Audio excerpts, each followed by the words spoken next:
Hello my dear student, welcome back to my YouTube channel Subhash study centre. जितने भी मेरे प्यारे बच्चे 2025 बोर्ड एग्जाम देंगे और कक्षा 10 के जितने भी मेरे प्यारे बच्चे आज के इस वीडियो को कंप्लीट देखेंगे, आप सभी के लिए मैं लेकर के आ चुका हूं आज के इस वीडियो में सामाजिक विज्ञान विषय के 12 सबसे महत्वपूर्ण लघुत्तरीय प्रश्न। और आप सभी को पता है कि लघुत्तरीय प्रश्न बोर्ड एग्जाम में आता है 4 अंक का, यानी 4 नंबर का।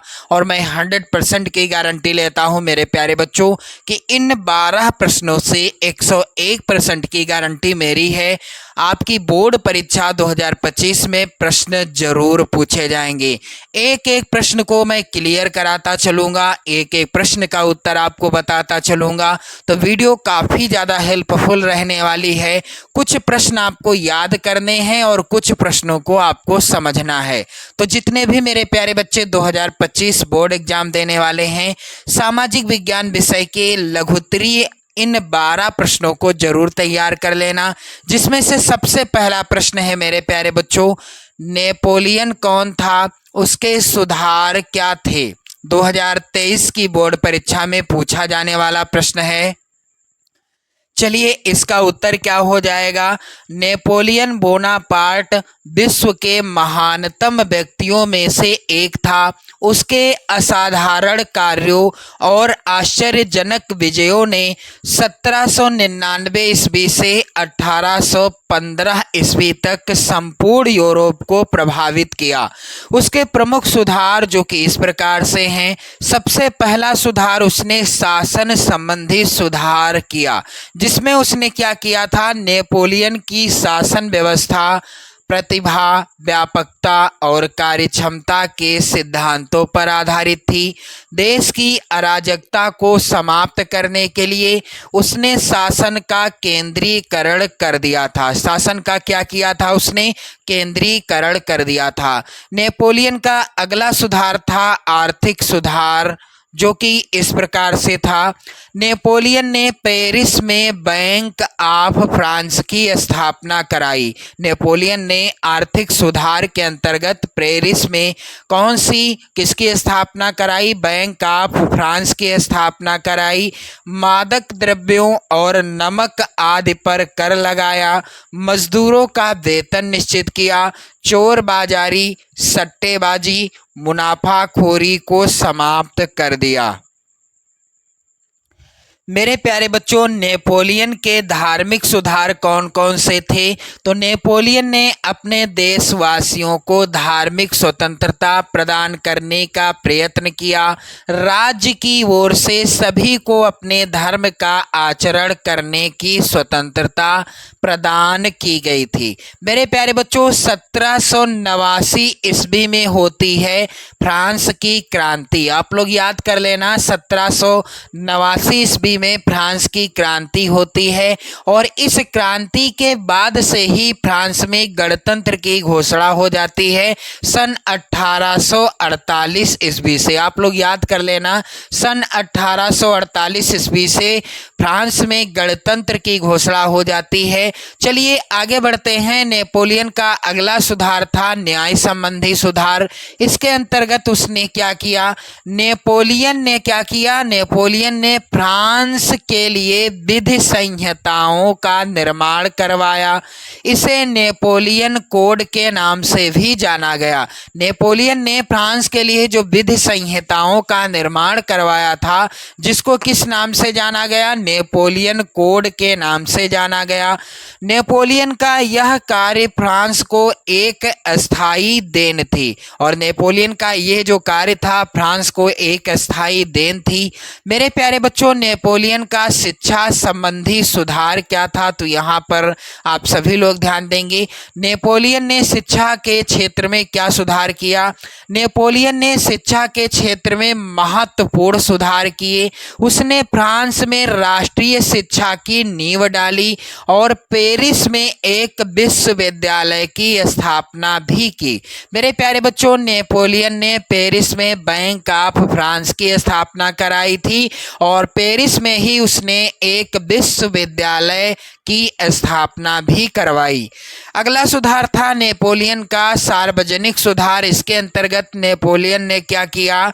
नेपोलियन ने सर्वप्रथम हित के लिए अनेक महत्वपूर्ण सुधार किए। उसने बेरोजगारी को दूर किया, आवागमन को सुगम बनाने के लिए 229 तक की सड़कों का निर्माण कराया। नेपोलियन ने आवागमन को सुगम और सरल बनाने के लिए कितनी सड़कें बनवाई थी? 229। चलिए अगला प्रश्न जो है ये भी प्रश्न आप लोग तैयार कर लेंगे, काफी ज्यादा इंपॉर्टेंट प्रश्न है मेरे प्यारे बच्चों। कह रहा है कि सत्याग्रह का अर्थ स्पष्ट कीजिए तथा गांधी जी के सत्याग्रह के विचारों का भी उल्लेख कीजिए। मेरे प्यारे बच्चों इसका उत्तर क्या हो जाएगा? सत्याग्रह के विचार का मूल आधार सत्य की शक्ति पर आग्रह तथा सत्य की खोज करना है। गांधी जी इसके प्रबल समर्थक थे तथा उन्होंने इसकी व्याख्या इस प्रकार की है। गांधी जी सत्याग्रह के प्रबल समर्थक थे और सत्याग्रह का अर्थ क्या है कि सत्य के विचार का मूल आधार जो है, यानी सत्याग्रह के विचार का मूल आधार क्या है? सत्य की शक्ति पर आग्रह तथा सत्य की खोज करना। गांधी जी इसके प्रबल समर्थक थे। उन्होंने इसकी व्याख्या इस प्रकार से की है। क्या कहा है महात्मा गांधी जी ने सत्याग्रह के पक्ष में? अगर आपका उद्देश्य सच्चा है, यदि आपका संघर्ष अन्याय के खिलाफ है, तो उत्पीड़क से मुकाबला करने के लिए आपको किसी शारीरिक बल की आवश्यकता नहीं है।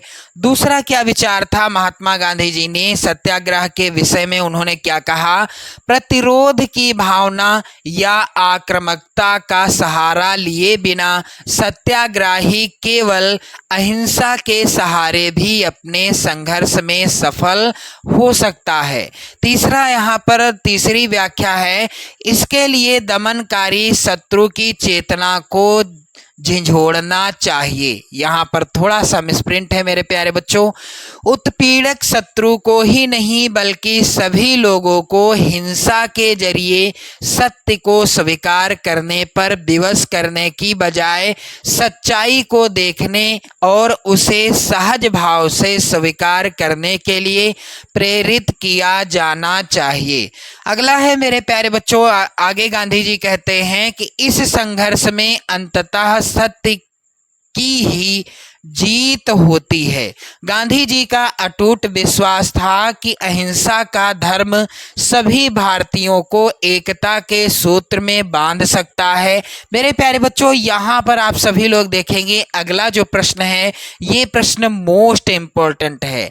आप लोग इस प्रश्न को जरूर तैयार कर लीजिएगा 2025 बोर्ड एग्जाम के लिए। और ये सभी प्रश्न 4 नंबर के हैं, यानी प्रत्येक प्रश्न 4 नंबर का है, क्योंकि लघुत्तरी प्रश्न जो आते हैं, जो वर्णनात्मक प्रश्न फर्स्ट टाइप के आते हैं, प्रत्येक प्रश्न आता है 4 नंबर का।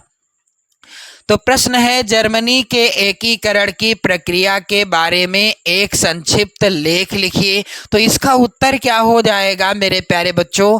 राष्ट्रवादी भावनाएं मध्यम वर्गीय जर्मन लोगों में काफी व्याप्त थी। उन्होंने 1848 में जर्मन महासंघ के विभिन्न इलाकों को जोड़कर एक निर्वाचित संसद द्वारा शासित राष्ट्र राज्य बनाने का प्रयास किया था, मगर इस पहल को राजशाही और फौज की ताकत ने मिलकर दबा दिया। यहाँ पर ने होगा, उनका प्रशा के बड़े भूस्वामियों ने भी समर्थन किया। इसके बाद प्रशा ने राष्ट्रीय एकीकरण के आंदोलन का नेतृत्व संभाल लिया। उसका मुख्यमंत्री ऑटो वान बिस्मार्क इस प्रक्रिया का जनक था। जर्मनी के एकीकरण का सारा श्रेय किसे जाता है? ऑटो वान बिस्मार्क को जाता है, क्योंकि उसने ही जर्मनी के एकीकरण में अपनी अहम भूमिका निभाई थी, जिसने प्रशा की सेना और नौकरशाही की मदद ली। 7 वर्ष के दौरान ऑस्ट्रिया, डेनमार्क और फ्रांस से 3 युद्धों में प्रशा की जीत हुई और एकीकरण की प्रक्रिया पूरी हुई। जनवरी 1871 में वर्साय में हुए एक समारोह में प्रशा के राजा विलियम प्रथम को जर्मनी का सम्राट घोषित किया गया और इस तरह 1871 में जर्मनी का एकीकरण हुआ। एकीकरण का सारा श्रेय किसको जाता है? ऑटो वान बिस्मार्क को जाता है। तो मेरे प्यारे बच्चों, चलिए अगला प्रश्न यहाँ पर है। प्रश्न संख्या 4 है मेरे प्यारे बच्चों, भारतीय अर्थव्यवस्था पर आर्थिक महामंदी के पड़ने वाले 4 प्रभावों का उल्लेख कीजिए। वेरी इंपॉर्टेंट प्रश्न है आपकी बोर्ड परीक्षा 2025 के लिए। तो चलिए इसका जो है उत्तर क्या होगा, क्या लिखेंगे आप लोग? 1929 से महामंदी, यानी 1929 के महामंदी का प्रभाव भारत पर भी पड़ा। महामंदी कब आरंभ हुई थी? सन 1929 ईस्वी में। यदि प्रश्न आता है बहुविकल्पी तो आपका उत्तर यही होगा, सन 1929 ईस्वी में आर्थिक महामंदी आरंभ हुई थी। और आगे आप देखेंगे महामंदी ने भारतीय व्यापार को फौरन प्रभावित किया। 1928 से 1934 के बीच देश के आयात निर्यात घटकर लगभग आधे रह गए थे। 1928 से 1934 के बीच भारत में गेहूं की कीमत 50% गिर गई। शहरी निवासियों के मुकाबले किसानों और काश्तकारों को ज़्यादा नुकसान हुआ। जो शहर में रहने वाले थे उनका नुकसान कम हुआ, लेकिन जो ग्रामीण स्तर के किसान थे और जो काश्तकार थे इनका नुकसान अधिक हुआ। यद्यपि कृषि उत्पादों की कीमत तेजी से नीचे गिरी, लेकिन सरकार ने लगान वसूली में छूट देने से इनकार कर दिया। सबसे बुरी मार उन काश्तकारों पर पड़ी जो विश्व बाजार के लिए उपज पैदा करते थे। टाट का निर्यात बंद होने से कच्चे पटसन की कीमतों में 60% से ज़्यादा गिरावट आ गई। मंदी के इन्हीं सालों में भारत कीमती धातुओं, खास तौर से सोने का निर्यात करने लगा। यानी भारत ने क्या किया? कीमती धातु जो कि सोना थी उसको विदेशों में बेचना स्टार्ट कर दिया। 1931 में मंदी अपने चरम पर थी और ग्रामीण भारत असंतोष से उथल पुथल के दौर से गुजर रहा था। यह मंदी शहरी भारत के लिए अधिक दुखदाई नहीं रही। कीमतें गिरते जाने के बावजूद शहरों में रहने वाले ऐसे लोगों की हालत ठीक रही जिनकी आय क्या थी? निश्चित थी, यानी जिनकी आमदनी निश्चित थी। अगला प्रश्न मेरे प्यारे बच्चों है, मार्टिन लूथर कौन था? उसका मुख्य योगदान क्या था? वेरी इंपॉर्टेंट प्रश्न है, आप लोग तैयार कर लेंगे इस प्रश्न का भी उत्तर। तो चलिए इसका उत्तर क्या होगा? मार्टिन लूथर एक धर्म सुधारक था। उसने 1512 ईस्वी में रोमन कैथोलिक चर्च की कुरीतियों की आलोचना करते हुए अपनी 95 स्थापनाएं लिखी और मुद्रण कला के प्रयोग से छपवाकर प्रकाशित किया। इसकी एक प्रकाशित प्रति ब्रिटेन वर्ग के गिरजाघर के दरवाजे पर टांगी गई। इसमें उसने चर्च शास्त्रार्थ के लिए चुनौती दी थी। जल्दी ही लूथर के लेख बड़ी संख्या में छापे और पढ़े जाने लगे। इसके परिणाम स्वरूप चर्च में विभाजन हो गया और प्रोटेस्ट धर्म सुधार की शुरुआत हुई। चलिए मेरे प्यारे बच्चों, अगला प्रश्न संख्या 6 जो कि इस प्रकार से है, मोस्ट इंपॉर्टेंट प्रश्न है मेरे प्यारे बच्चों। प्रश्न है, मृदा अपरदन क्या है? तो मृदा अपरदन या भूक्षरण, प्रश्न इस तरह से भी आ सकता है, भूक्षरण क्या है? तो भी उत्तर यही रहेगा। भूमि की ऊपरी परत के हट जाने की प्रक्रिया को क्या कहते हैं? मृदा अपरदन कहते हैं। मृदा अपरदन का सबसे पहला कारण तेज बहने वाला जल। मृदा अपरदन का यदि कारण पूछा जाए तो सबसे पहला कारण क्या है? तेज बहने वाला जल है तथा तेज बहने वाली पवनें भी हैं। ये दोनों मृदा की ऊपरी उपजाऊ परत को अपने साथ बहाकर ले जाते हैं और भूमि को कृषि के लिए अनुपयोगी बना देते हैं। कुछ मानवीय कारक भी मृदा अपरदन को बढ़ावा देते हैं, जैसे वे अपने भवन निर्माण कार्यों से प्रेरित होकर रोड़ी, बजरी, संगमरमर, बदरपुर आदि प्राप्त करने की इच्छा से छोटी बड़ी पहाड़ियों को गहरे गड्ढों में यानी गहरे खड्डों में परिवर्तित कर देते हैं। मृदा अपरदन के कारण मृदा के उपजाऊपन पर बड़ा विनाशकारी प्रभाव पड़ता है। तो ये है मेरे प्यारे बच्चों मृदा अपरदन। चलिए अगला प्रश्न है, मृदा अपरदन को रोकने के कोई 2 उपाय सुझाइए। तो यहाँ पर ये प्रश्न भी बहुत ही ज़्यादा इम्पोर्टेंट है। इसका उत्तर क्या हो जाएगा? मृदा अपरदन को रोकने के 2 उपाय निम्नलिखित हैं। पहला उपाय है वृक्षारोपण के द्वारा। वृक्षारोपण या बड़ी संख्या में पेड़ लगाने से मृदा अपरदन को कम किया जा सकता है। साथ ही ऐसा करना वायु अपरदन को कम करने में भी सहायक होता है। अगला है यहाँ पर नदियों पर बांध बनाना। तो नदियों पर बांध बनाकर जल के वेग को कम करके मृदा अपरदन को रोका जा सकता है। तो ये हो गया इसका उत्तर। अगला प्रश्न मोस्ट इंपॉर्टेंट है मेरे प्यारे बच्चों। कह रहा है कि जैव विविधता क्या है, यह मानव जीवन के लिए क्यों महत्वपूर्ण है। तो जैव विविधता का अर्थ क्या है मेरे प्यारे बच्चों? यहाँ पर आप लोग ध्यान दें, जैव विविधता जीव मंडलों में पाए जाने वाले जीवों की विभिन्न जातियों में पाई जाने वाली विविधता है। जैसे एक कोई जीव हुआ, उसकी विभिन्न जातियां होती हैं। उदाहरण के लिए आप लें खरगोश। खरगोश जो है कई क्वालिटी का होता है, कई जातियों का होता है। वैसे तो खरगोश है एक जीव ही, लेकिन इसमें भी प्रजातियां होती हैं। मेढक हुआ तो मेढक में भी प्रजातियां होती हैं। मछली है तो मछली में भी अनेक प्रजातियां होती हैं। और इसी को क्या कहते हैं, यानी विभिन्न जातियों में पाई जाने वाली विविधता को ही क्या कहते हैं? जैव विविधता कहते हैं। दूसरे शब्दों में कहें तो जैव विविधता वनस्पति एवं प्राणियों में पाई जाने वाली जाति या विभेद को प्रकट करती है। भूपृष्ठ पर वर्तमान जैव विविधता अरबों वर्षों से हो रहे जीवन के सतत विकास की प्रक्रिया का परिणाम है। पर्यावरण ह्रास के कारण, यहाँ पर ह्रास होगा, जैव विविधता का क्षय हुआ है। जीवों की अनेक प्रजातियां लुप्त हो गई हैं तथा कई प्रजातियां संकटग्रस्त भी हैं, क्योंकि पर्यावरण का विनाश हुआ है, जिस कारण से अनेक जीव जंतु नष्ट हो गए हैं इस पृथ्वी पर से। और अनेक जीव जंतु ऐसे हैं जो नष्ट होने की कगार पर हैं। चलिए, मानव जीवन के लिए महत्व क्या है जैव विविधता का? मानव अपनी उत्पत्ति काल से ही विभिन्न आवश्यकताओं की पूर्ति जीव जगत से ही करता चला आ रहा है।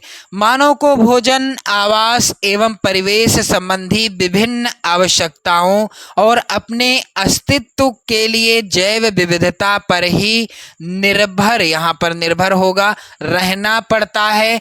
जैव विविधता अधिक उपयोगी दृष्टि से ही मानव ने अधिक उपयोगी प्राणियों और पौधों का पालतूकरण किया। कृषि एवं पशुपालन की आवश्यकता का परिणाम है। कृषि एवं पशुपालन क्या है? आवश्यकता का ही परिणाम है, जिस कारण से पशुपालन हुआ और कृषि की गई। एक बार शेयर कर दीजिएगा आप सभी लोग इस वीडियो को। मेरे प्यारे बच्चों, आप इन सभी प्रश्नों को जरूर लिख लीजिएगा। अगला प्रश्न संख्या 10 है, वेरी इंपॉर्टेंट प्रश्न 2025 बोर्ड परीक्षा के लिए। कह रहा है कि खनिज संरक्षण की आवश्यकता पर एक संक्षिप्त टिप्पणी लिखिए। तो इसका उत्तर क्या होगा? वर्तमान औद्योगिक युग में विभिन्न प्रकार के खनिजों का भारी प्रयोग किया जाने लगा है। खनिज निर्माण की भूगर्भिक प्रक्रियाएं इतनी धीमी हैं कि उसके वर्तमान उपयोग की दर की तुलना में उनके पुनर्भरण की दर परिमित रूप से थोड़ी है।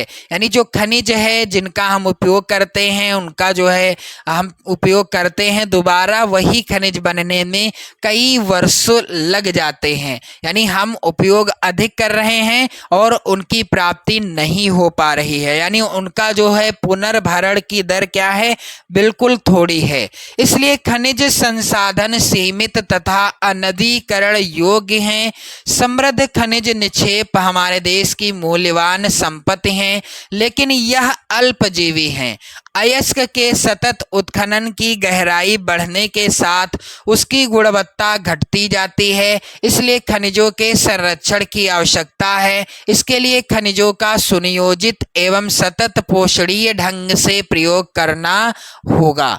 अगला प्रश्न संख्या 11 है, वेरी इंपॉर्टेंट मेरे प्यारे बच्चों, आपकी बोर्ड परीक्षा 2025 के लिए। कह रहा है कि गठबंधन सरकार से आप क्या समझते हैं? तो गठबंधन सरकार का गठन दो या दो से अधिक दल मिलकर करते हैं। गठबंधन सरकार के प्रमुख लक्षण या विशेषताएं निम्न प्रकार से हैं।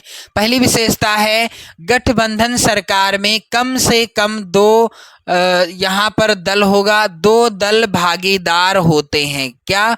गठबंधन सरकार में दो दल भागीदार होते हैं। दूसरी विशेषता है, भागीदार दल गठबंधन की राजनीति को कुछ प्राप्त करने के लिए अपनाते हैं। तीसरा है, गठबंधन एक अस्थायी प्रबंध होता है। और चौथा है, गठबंधन का प्रत्येक प्रमुख भागीदार दल अपनी राजनीतिक शक्ति में वृद्धि कर अकेले ही सत्ता प्राप्त करने की इच्छा रखता है। और अगली विशेषता है, गठबंधन सरकार का गठन समझौते के आधार पर होता है। इसमें कठोर सिद्धांतवादी राजनीति के लिए कोई स्थान नहीं होता है, अर्थात गठबंधन सरकारें यथार्थवाद पर आधारित होती हैं। चलिए मेरे प्यारे बच्चों, अगला प्रश्न है जो कि मोस्ट इंपॉर्टेंट प्रश्न है। भारत में केंद्र और राज्यों के बीच सत्ता के बंटवारे की किन्हीं तीन विशेषताओं का वर्णन कीजिए। मेरे प्यारे बच्चों, आप जो है इस वीडियो को शेयर कर देना, इन सभी प्रश्नों को जरूर लिख लेना। तो संविधान में स्पष्ट रूप से केंद्र और राज्य सरकारों के बीच विधायी अधिकारों का बंटवारा निम्न प्रकार किया गया है। पहला है संघ सूची। अब इसमें क्या है? प्रतिरक्षा, विदेश, बैंकिंग, संचार, मुद्रा जैसे राष्ट्रीय महत्व के विषय हैं। इन पर केंद्र सरकार कानून बनाती है। तो संघ सूची के विषय कौन कौन से हैं? प्रतिरक्षा, विदेश, बैंकिंग, संचार और मुद्रा। बहुविकल्पी प्रश्न आता भी है कि निम्न में से संघ सूची का विषय है, तो उत्तर होगा मुद्रा या संचार या बैंकिंग या विदेश या प्रतिरक्षा।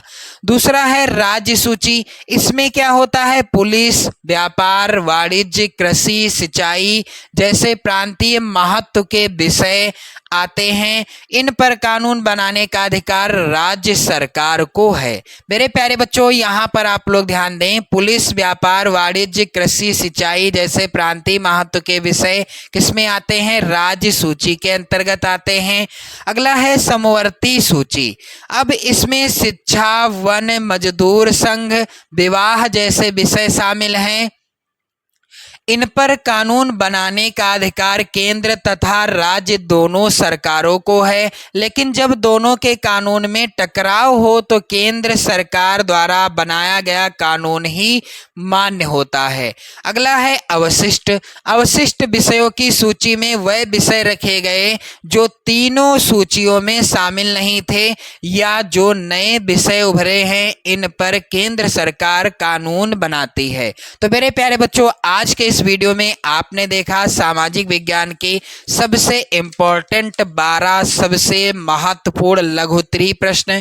इन्हें आप जरूर तैयार कर लो। 2025 बोर्ड एग्जाम में यहाँ से प्रश्न पक्का छपने वाले हैं। तो मेरे प्यारे बच्चों, वीडियो को शेयर कर देना, लाइक कर देना। चैनल पर यदि आप नए हैं तो चैनल को सब्सक्राइब भी कर लीजिएगा। जय हिंद।